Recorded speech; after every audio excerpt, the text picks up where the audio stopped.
su teatro como legado, ¿cómo lo definiría? Porque es un teatro muy personal, su teatro, ¿no? Bueno, lo dijiste, un teatro que necesita implicarse muy fuertemente en lo cultural, en lo político, en lo personal.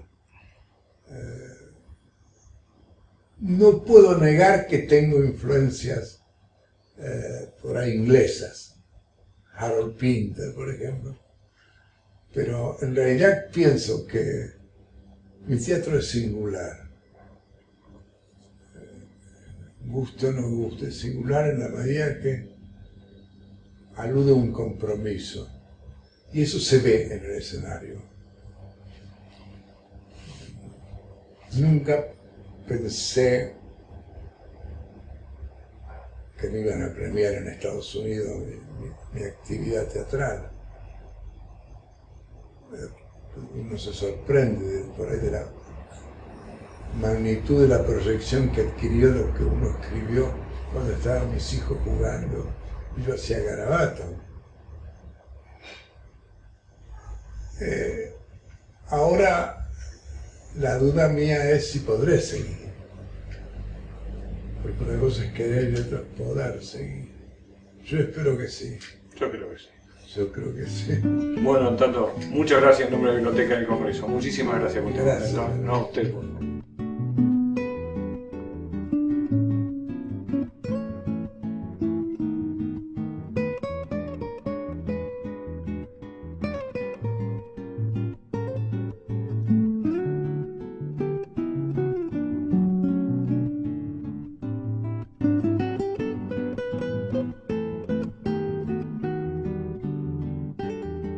Y lo que quedaría también es para hablar, ¿qué otras influencias han tenido en tu pintura, por ejemplo, la literatura, el cine, el teatro, no sé?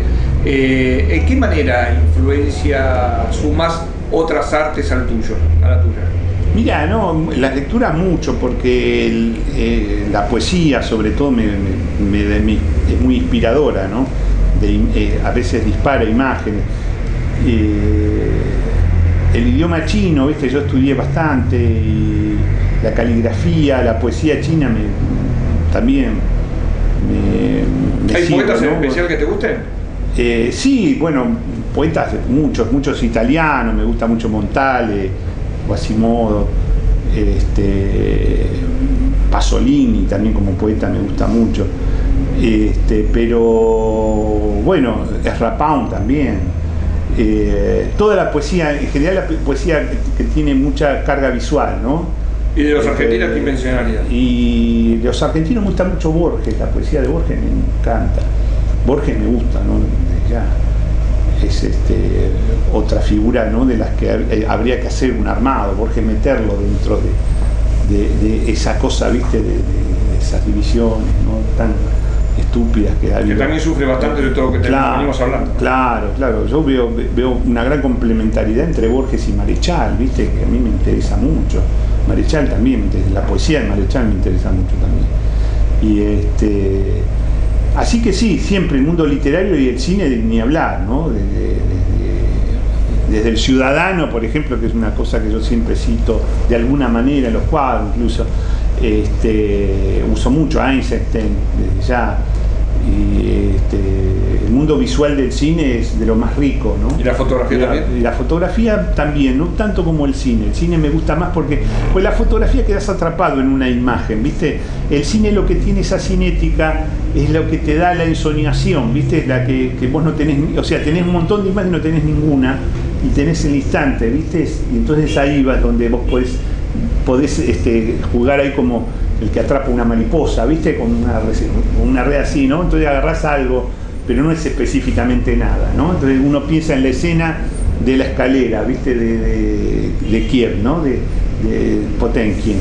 Y es la escena de la escalera, no es una fotografía de la escalera, ¿no? No es un fotograma, ni una imagen, sino que es la escena, y la escena esa es algo, ¿viste? Ese deslizamiento, y entonces ahí es donde te da una libertad especial, ¿no?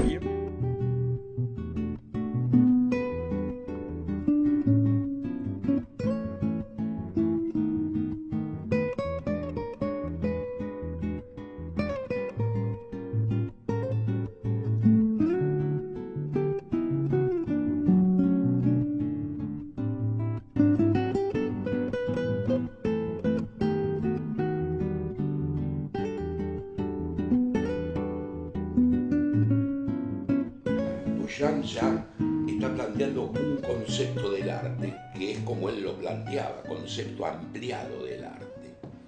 El arte ya no tiene tanto que ver con el museo, ¿no? Me acuerdo que Adorno citaba una frase muy linda de Valéry. Adorno dice que está bien que en el museo se habla un poco más alto que en la iglesia, pero siempre más bajo que en la vida. La frase es muy fuerte y muy linda. En cierto modo yo creo que eso de hablar como en la vida es lo que intentan encarnar un montón de artistas a lo largo del siglo. Y vos cuando estabas ahí, cuando ya termina el Instituto Di Tella, Sí. Seguías vinculado muy fuerte a la pintura y ya estabas escribiendo también. Sí, claro. Es decir, yo los primeros textos que escribo, mi primer trabajo fue un encargo que me hizo mi gran amigo Héctor Jouffret, pintor realista. A comienzos de la década del 70 apareció el realismo y yo tenía un vínculo muy grande con Héctor. Me pasaba horas en su taller, tomábamos mate, hablábamos de pintura, del arte, en fin, de todo. Y en un momento lo invitan para una muestra en Austin, a él, en el Museo de Austin, ¿no? En ese momento el curador, creo que es así, ¿sí? El curador era un crítico argentino que vivió mucho en Europa, que se llamaba Damián Bayón, Sí. Claro, muy conocido. Sí, sí. Bueno, creo que Tenía una columna fija en el suplemento de La Nación. Creo que Damián Bayón fue quien lo invitó a Héctor a exponer ahí. Y Héctor me pidió un texto. Yo me asusté, dije, mirá, yo no escribí sobre pintura. No, lo vas a hacer, vos vas a escribir bien. Bueno, ese fue el primer texto que escribí.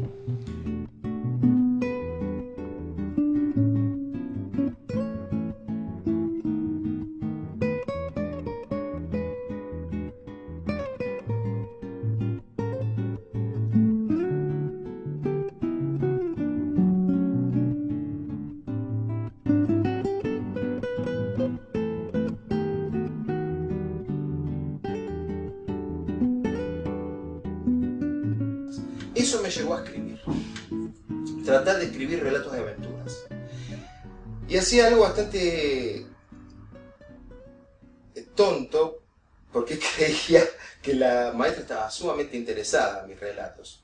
Entonces la maestra no tenía mucha imaginación tampoco para poner títulos. Por ejemplo, hagan una redacción con el título Yo estuve allí. Entonces yo imaginaba una historia, ¿no? Le ponía de subtítulo Viaje a través de lo extraordinario.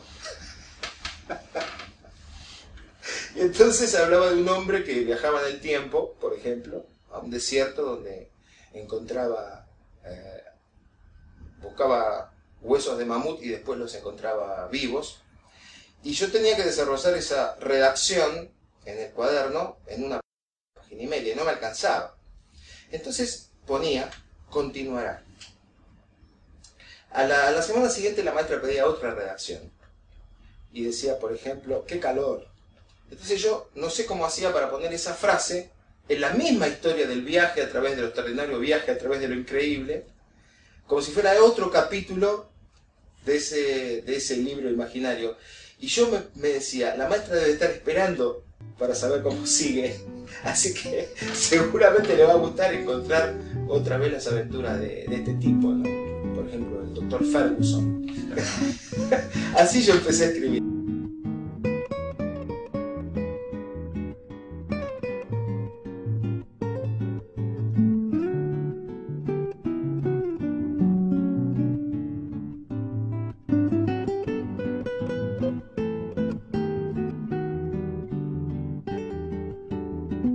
Una pregunta, Tito, para finalizar. Desde ese comienzo de teatro independiente, donde todo hacías vos y era todo muy precario, artesanal, saltando al 2012, donde estamos, donde la escenografía... Sí. ¿Qué sentís? ¿Qué ha cambiado? ¿Qué sigue igual? Vos una vez en una charla dijiste que el planteo de escenografía sigue siendo la misma del Renacimiento, lo que han cambiado, digamos, son... No, sí, claro. No, me han hecho muchas veces la pregunta de que los adelantos técnicos que hubo, el avance tecnológico que hubo a partir de las últimas décadas del siglo pasado y la primera en la que llevamos, Sí. de esto, y sobre todo los últimos 10 años. estos 20 años, los últimos 10 y los últimos 5, que Sí. la Es una evolución, velocidad. claro, es geométrica el avance. ¿Qué aportaba la reconstrucción? Sí, algunas cosas sí, pero la mayoría de las cosas no. Es decir, y eso es lo que debes haber leído, que es, yo decía de que en realidad, como las viviendas, como los etruscos, 2000 años antes de Cristo, se construían piedra sobre piedra, ladrillo sobre ladrillo. Hoy en día existen grúas, existen esto, existen todo lo que quieras, pero las casas se siguen haciendo ladrillo sobre ladrillo. Eso no cambió. ¿Me explico? Perfectamente. Cambió la tecnología, el ladrillo viene más cuadradito, el cemento se seca más rápido, Ahora hace lo mismo más rápido. digamos. la mezcla no la hace una pala, sino la hace una máquina, pero la solución formal, ladrillo sobre ladrillo. Y lo mismo pasa con la escenografía. O sea, muchísimos de los avances que hubo, no todos, muchísimos de los avances que hubo, es hacer lo mismo, más rápido y con menos gente. O sea, se monta y se desmonta más rápido, digamos. Por ejemplo, claro, toda la mecánica, etcétera, de escenario y qué sé yo y qué sé cuánto, bueno, yo te diría que yo cuento en el Teatro Colón, en el Teatro San Martín, en los teatros de Europa, los teatros clásicos a la italiana, sigo contando las mismas facilidades que tenían mis colegas del Renacimiento. O sea, es la parrilla. Lo que pasa es que los trastos que se cuelgan en parrillas, antes con sogas y tipos que tiraban. Bueno, ahora el Colón tiene motores y tiene computadoras que manejan esos motores. Y que manejan esas luces. El ladrillo sobre ladrillo, es lo mismo. Es lo mismo. Lo mismo con no es lo mismo con iluminación. La iluminación es lo que, si hay algo que cambió en toda esta historia, es la iluminación. O sea, de la aparición de la luz eléctrica y el uso que se le empieza a dar a principios del siglo XX hasta fue evolucionando continuamente. Cada vez nuevos artefactos, nuevos sistemas de iluminación, de control de la luz por las consolas, de manejo de toda la cosa. Y yo te diría que en parte se puede comparar con lo mismo que acabo de decir con la maquinaria escénica. Nosotros hacemos Mahagoni en el Colón, el Teatro Colón, donde ya tenía una consola que se grababa los efectos, donde ya se manejaban otros criterios de iluminación, o sea, ya tenía artefactos de primera generación, y se hizo con 300 artefactos la iluminación, y se trabajó con, bueno, cuando hubo que llevar la puesta de Colón al Luna Park, que iban a tener que ser más artefactos porque la embocadura de 16 metros nos íbamos casi a 32 en el Luna Park, el montaje de luces se hizo para obtener el mismo resultado que habíamos conseguido de iluminación en el Teatro Colón. Se usaron un poco más de artefactos, pero se operó con 5 consolas, con 5 operadores de luces, porque era manual todo. Se cambió muchísimo el tema. Y un sexto que manejaba. ¿Me explico? Que sí tenía una computadora, una pantallita donde tenía la cosa y iba cantándoles que va, que sube, que baja, que sube, en qué momento, pi. Bueno, ahora, antes habíamos trabajado con una tecnología, ahora trabajamos con otra mucho más baja que esta. Y el resultado visual fue exactamente el mismo, no hubo ningún cambio al respecto. ¿Me explico? Perfectamente. O sea, pues ahora se trabaja mucho con móviles, artefactos móviles, robotizados, y eso te dan un montón de soluciones que son las mismas que daba la iluminación tradicional, y ahora se enfoca más rápido. De golpe sí, hay cosas que no tenés con qué darle. O sea, por ejemplo, que un artefacto te esté enfocando con un rayo de luz y eso, sin cambiar de enfoque, sin cambiar de artefacto, etc., empiece a cambiar de color, eso sí es un recurso plástico que ahora cuenta el escenógrafo o el iluminador que antes no lo tenía. Antes tenía que cambiar el ángulo, porque si quería entrar, estábamos en un cálido ámbar y queríamos pasar a un frío azul, teníamos que cambiar de ángulo de luz. Ahora todo cambia mágicamente. ¿Me explico? Es la misma fuente la que está echando. Y lo mismo hablo sobre las proyecciones, que para eso ya todo es un tema gigantesco. Tito, muchas gracias por este momento. Te lo agradezco muchísimo. En nombre de la Biblioteca del Congreso, gracias. Y seguí. Gracias.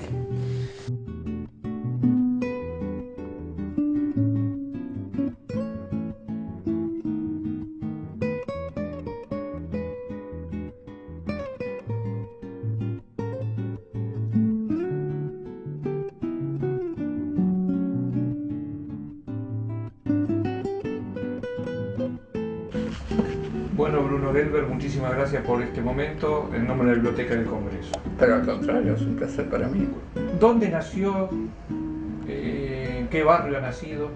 He nacido en el Sanatorio Pueyrredón y soy oriundo de Belgrano, que amo todavía, que es esa ciudad que forma parte de Buenos Aires. Y me crié en Belgrano. Y después me vine un poco más para el centro por razones de practicidad. ¿Y los estudios los hace ahí en el barrio Belgrano? Sí, no, yo estuve estudiando primero con mi madre. El piano era el elemento común en casa, se oía todo el tiempo. Y era mi madre que daba clases, estaban los alumnos, estaban mi madre tocando con mi padre y yo rogando que me dejaran tocar a mí, y ellos no querían que yo fuera músico, y entonces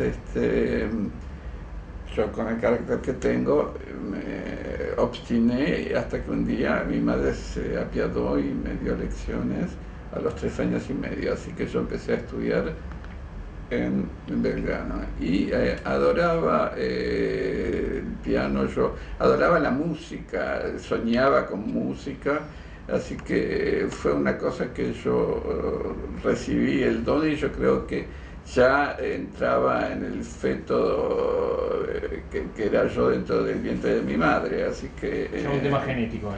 Sí, genético y vocacional, porque a veces la parte genética la gente se revela. Mi hermana tenía tantos dones como yo, sin embargo se reveló y quiso hacer otra cosa, lo cual era muy lógico y muy inteligente de su parte, porque si ya tenía una figura que yo tenía 4 años más que ella, y a los 5 días del primer concierto te imaginas que se hartó de ver el centro que era yo delante de los demás.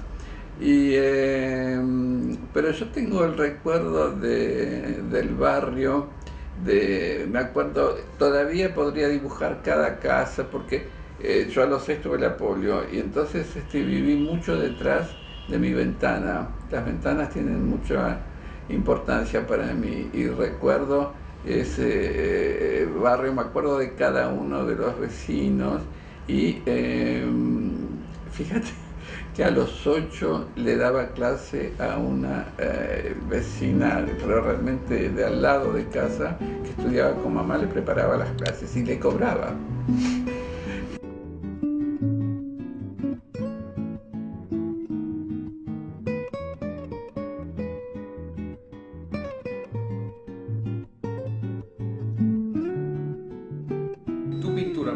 Dentro de la comunidad judía, ¿qué aceptación crees que tiene?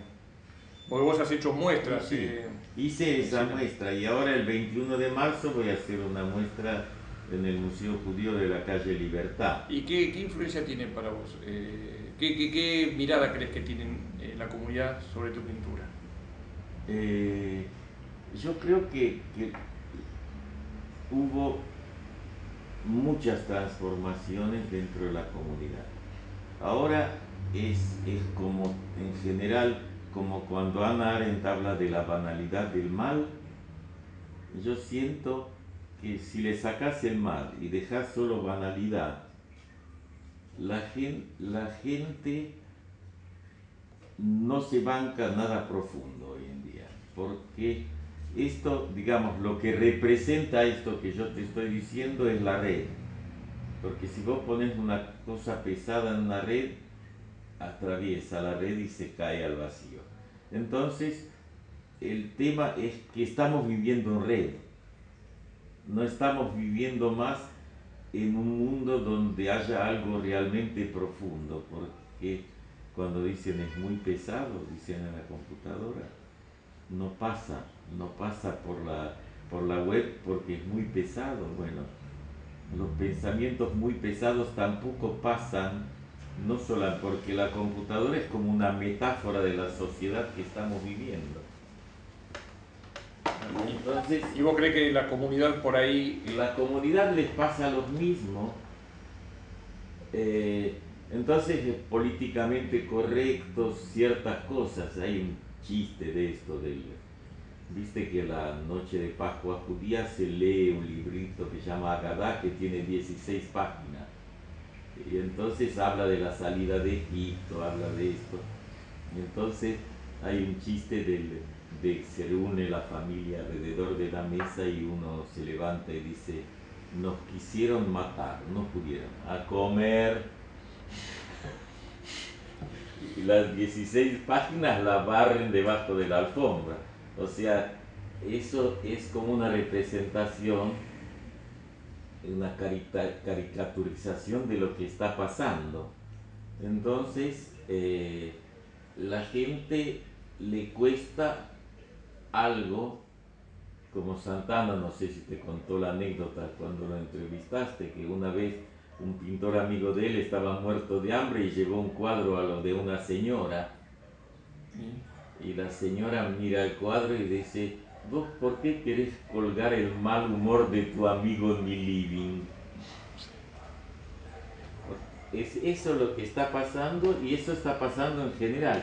Y como pero esto que vos decís, ¿vos sentís que también está apoyado por los galeristas? O sea, de alguna manera los galeristas y los lo críticos, que quieren es vender. Los galeristas quieren vender. ¿Y los críticos? No hay más.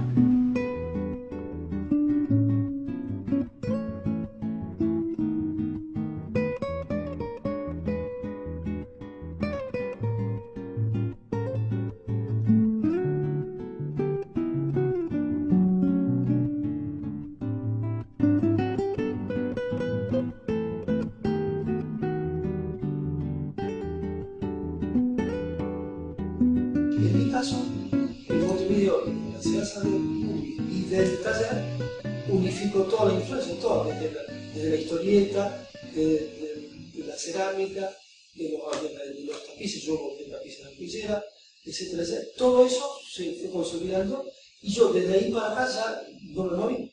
Seguí buscando... Pero ya más seguro en un lenguaje.